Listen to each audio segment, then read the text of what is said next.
Tuhan nggak bakal nanya merek kamu. Mau merek Islam, Islam aja merek Islam pecah-pecahan, sesama Islam bunuh-bunuhan. Jadi nggak butuh merek, yang diminta sama Tuhan itu apa? Sebaik-baik manusia bermanfaat orang. Berarti apa? Perilaku amal. Iya. Mau mereknya Hindu, mau Islam, mau apa? Ya kalau buruk ya buruk. Kalau baik ya baik. Nggak usah berpatokan semua tuh harus Islam. Mau Islam juga yang ngasih nama juga. Nabi juga nggak memaksa satu agama. Di Al-Quran nggak memaksa satu agama. Dan satu lagi nih, saya penasaran nih Bib. Ada yang bilang di neraka nanti bahasanya itu bahasa India, Bib, katanya. Terus di surga itu bahasa Arab. Itu gimana, Bib? Iya. Benar nggak itu? Lah itulah.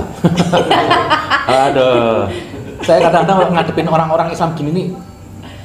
Ini kapan pinter tambah goblok sampai bahasa dibawa-bawa. Kok di surga bahasa Arab, neraka Hindu. Iya, terus saya mikirnya kalau misalnya dibalik aja sekalian. Di surga India, di neraka Arab. Arab-Arab begini Islamnya apa sih? Janganlah bahasa dibawa. Bahasa itu ciptaan manusia. Muhammad nabina binuru hadina min Makkah minuru satal madinah. Assalamualaikum warahmatullahi wabarakatuh.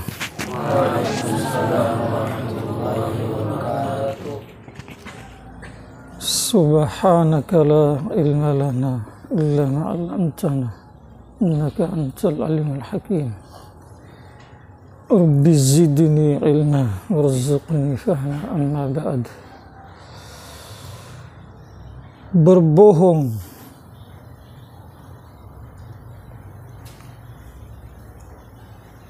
adalah perbuatan yang jelek. Berbohong itu bukan hanya dalam agama Islam. Sebelum datang Islam, yakni yang saya maksud sebelum datang ajaran Islam yang dibawa oleh Nabi Muhammad sallallahu alaihi wasallam. Sebelumnya sudah ada Islam. Jadi, Islam itu dari zaman Nabi Adam sampai Nabi Muhammad.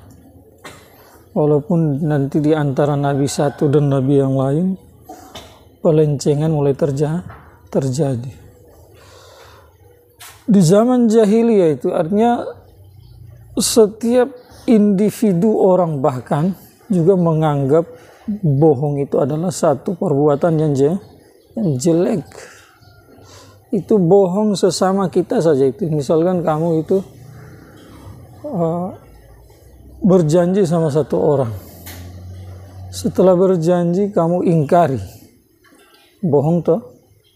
Belum lagi lihat dalilnya di agama mana saja.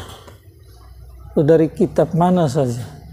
Maka orang yang dibohongi itu mulai merasa jengkel karena ditipu.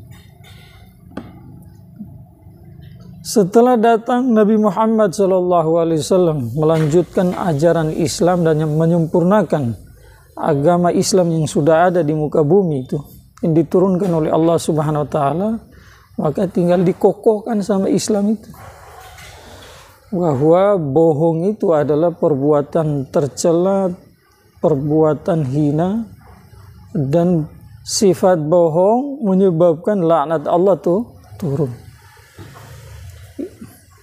Itu bohong seperti itu. Lebih dari itu, ini bohong sifat bohong umum. Sesama kita kalau salah membohongi dianggap hina, tercela.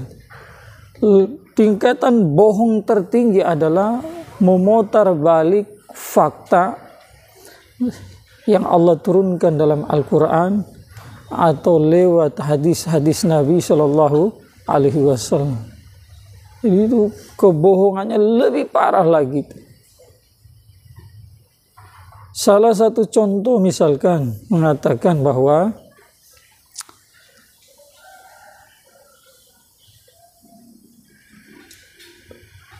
yang penting orang berbuat baik, terlepas apa saja itu keyakinan.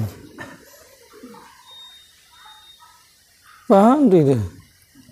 Jadi apa saja keyakinannya, apa saja agamanya, apa saja ajarannya, maka kalau dia berbuat baik, maka dia itu adalah cikal bakal orang yang masuk surga.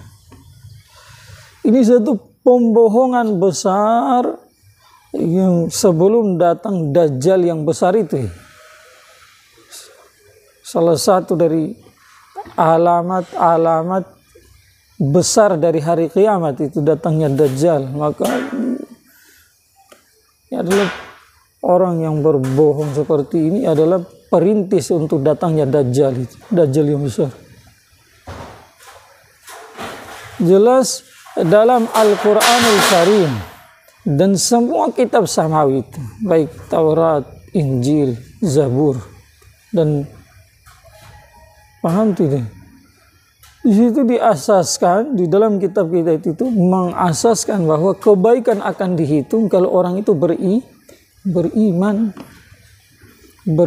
kepada Allah, beriman kepada malaikat-malaikat, beriman kepada kitab-kitab, beriman kepada rasul-rasul, beriman kepada hari kiamat, beriman kepada takdir baik buruk dari Allah Subhanahu wa taala, beriman kepada hari kebangkitan.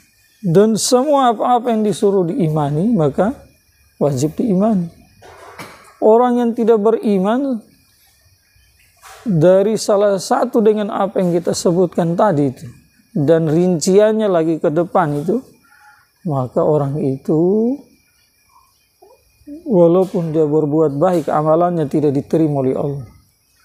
Dari dalilnya dari Al-Quran paling terakhir juz 3 surat Al-Imran itu, innal ladzina kafaru wa matu wa hum kuffar, sesungguhnya orang-orang kafir alias orang yang tidak beriman bertuhankan Allah tetapi tidak bernabikan Nabi Muhammad, kafir.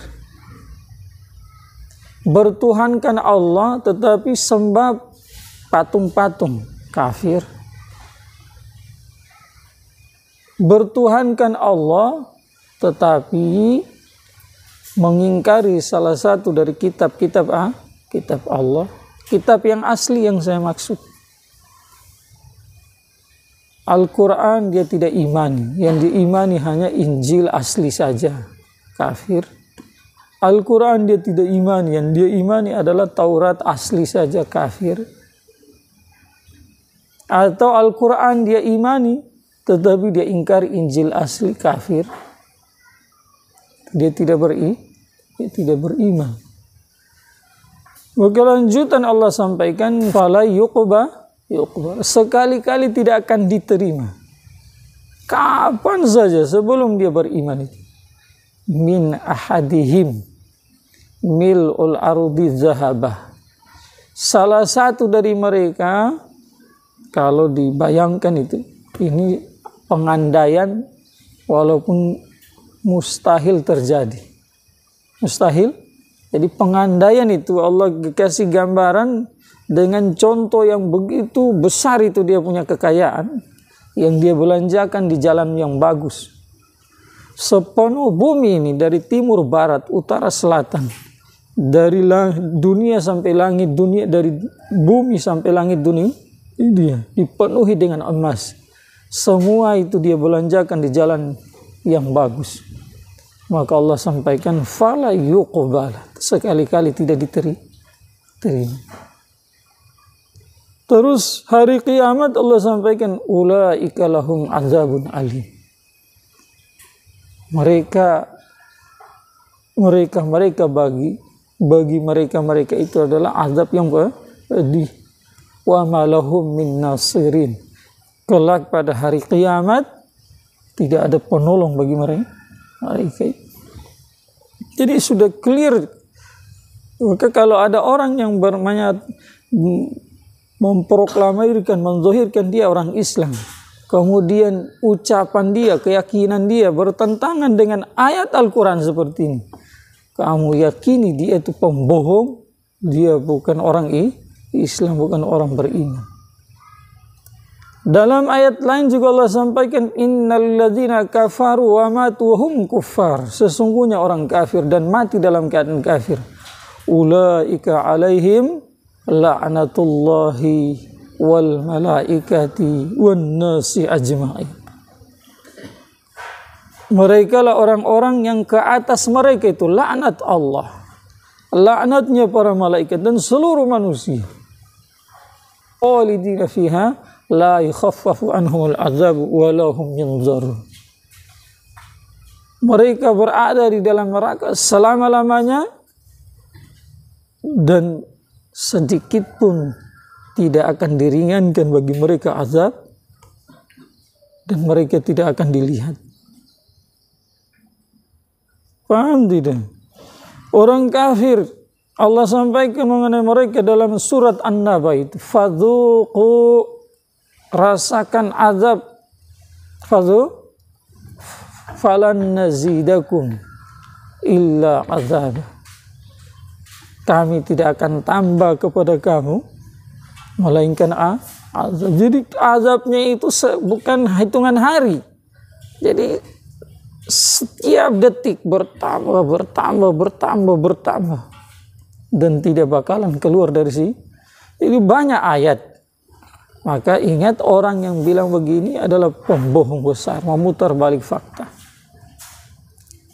Ini kita bicara dalam ranah agama Islam, keyakinan orang Islam. Kita tidak bicara di luar. Tidak. Mungkin orang di luar Islam juga menganggap seperti itu mengenai agama di luar mereka. Yang jelas tanpa ragu keyakinan kita seperti itu. Mereka juga kalau keyakinannya tidak ada ragu, nanti baru hari kiamat kita lihat. Paham tidak? Di sana juga Allah yang putuskan. Yang berikutnya adalah orang yang mengatakan bahwa bahasa itu diciptakan oleh manusia sendiri. Jelas ini juga pembohong besar juga ini.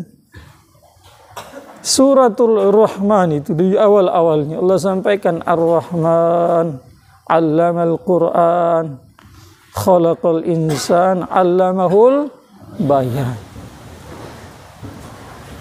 Ar-Rahman yang telah mengajarkan Al-Quran.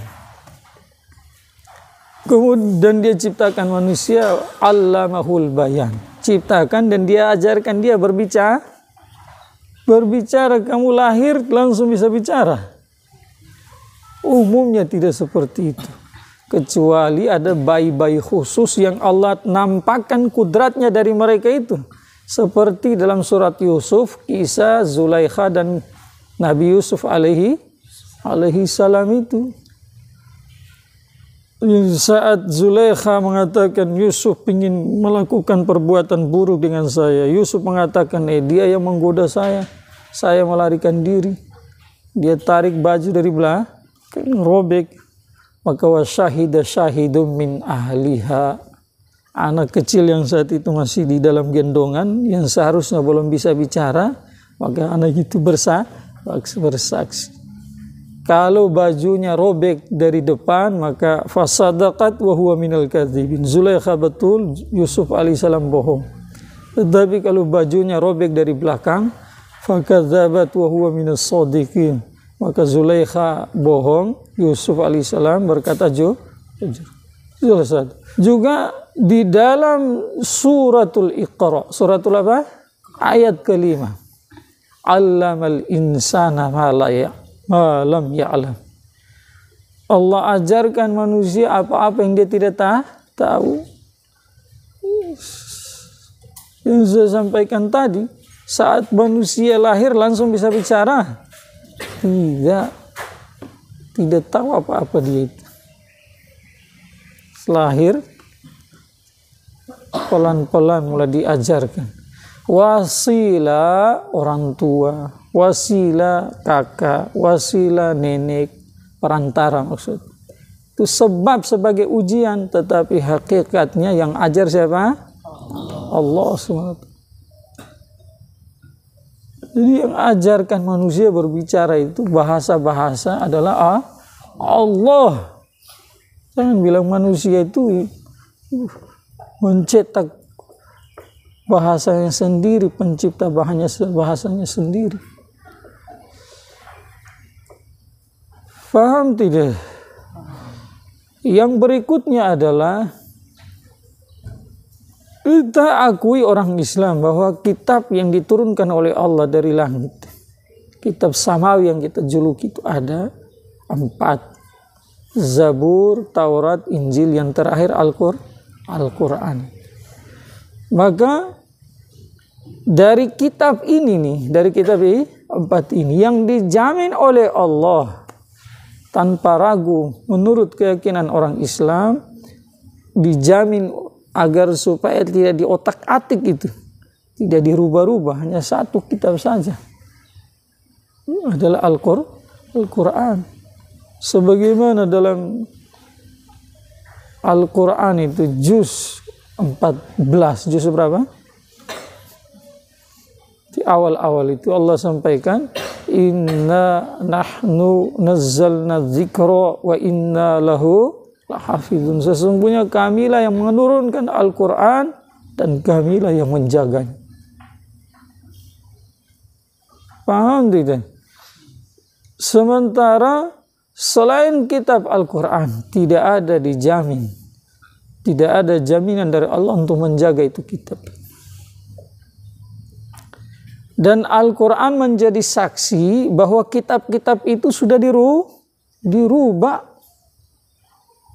Di surat Al-Baqarah itu ayat juz pertama itu, di setengah juz pertama di tengah-tengahnya itu, afatatma'una ayyu'minu lakum wa qad kana fariqun minhum yasma'una kalamallahi summa yuharrifunahu min ba'di ma aqaluhu wa hum ya'lamun. Apakah kamu punya keinginan mereka itu beriman kepada kamu? Wa qad kana, sementara satu golongan dari mereka telah mendengar kalamullah, kemudian summa yuharrifunahu, kemudian mereka tahrif. Sudah ditahu itu, mim ba'di ma aqaluhu, setelah mereka memahami itu kalam Allah, wa hum ya'lamun, dan mereka tahu itu kalamullah tetapi maka kita sikap orang-orang Islam, kata para ulama, bahwa kita beriman kepada Taurat, kita beriman kepada Injil, kita beriman kepada Zabur, tetapi yang asli.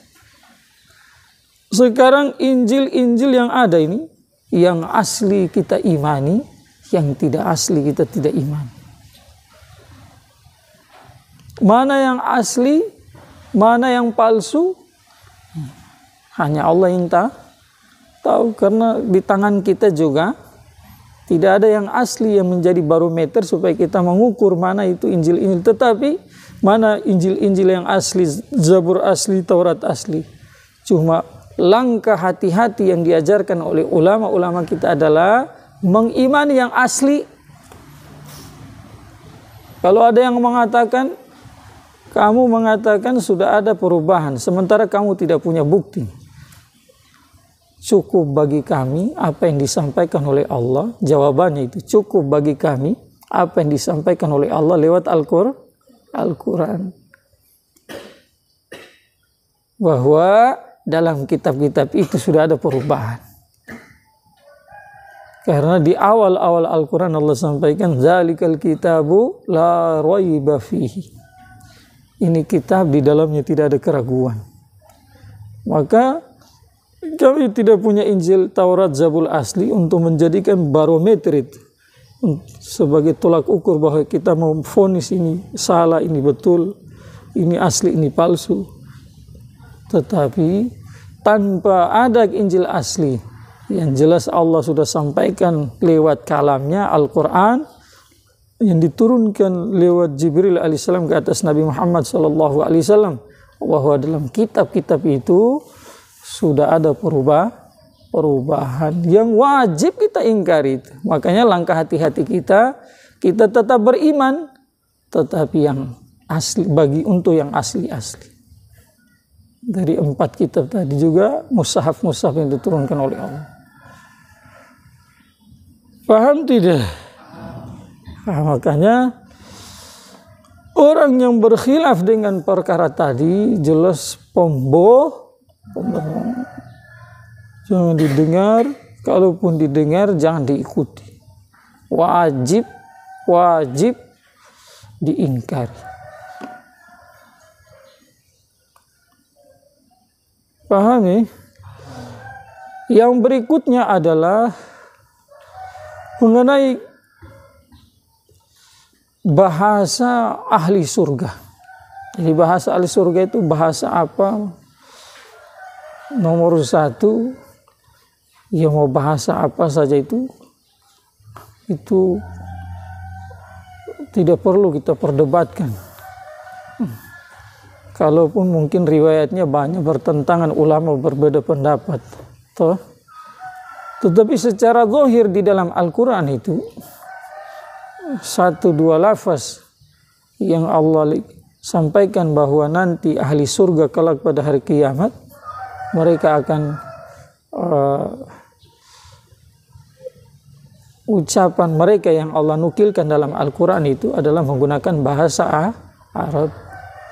Semakin sebagaimana di awal-awal surat Yunus Allah sampaikan, innal ladzina amanu wa amilus solihat yahdihim rabbuhum bi imanihim tajri min tahtihimul anharu fi jannatin na'im da'wahum fiha subhanakallahumma wa tahiyyatuhum fiha salam wa akhiru da'wahum anil hamdulillahi rabbil alamin. Sungguhnya orang-orang beriman dan beramal soleh, Tuhan mereka beri petunjuk kepada mereka sebab iman mereka. Mengalir tajri min tahtihimul anhar, di bawah mereka mengalir sungai-sungai di dalam taman-taman yang penuh dengan kenikmatan. Dakwahum fiha, di dalam surga doa-doa mereka adalah subhanakallahumma. Subhanakallahumma itu apa? Bahasa Arab atau bahasa apa? Bahasa tahiyat dakwahum fiha subhanakallahumma wa tahiyatum fiha salam. Dan tatkala mereka berjumpa satu sama yang lain, mereka akan memberi assalamualaikum. Assalamualaikum bahasa apa? Bahasa Arab. Wa akhiru da'wahum, akhir dari doa mereka anilhamdulillahi rabbil alamin. Alhamdulillahi rabbil alamin itu bahasa apa? Bahasa Arab. Paham tidak? Maka ya bahasa apa saja itu ya nanti di sana baru ditahu. Karena riwayat yang sampai, ada sebagian ulama yang menjadikan riwayat itu sebagai dalil bahwa bahasa ahli surga adalah bahasa Arab. Ada sebagian ulama lagi yang tidak mengokekan itu riwayat, karena di dalam riwayat itu ada salah satu rawi yang dipermasalahkan. Jadi ini masalah khilafiyah. Mau diperdebatkan ya tidak perlu, karena itu bukan bagian daripada sesuatu yang kalau diimani atau tidak, itu ditahu atau tidak, iman kita terancam. Tidak bagian dari itu. Tapi zahir daripada Al-Quran tadi, bahwa yang Allah nukilkan nanti, yang dipakai oleh orang-orang yang masuk surga kelak, adalah salam mereka bahasa Arab, doa mereka bahasa Arab, akhir doa mereka bahasa Arab. Semoga bermanfaat. Subhanallah bihamdihi. Subhanallah bihamdihi.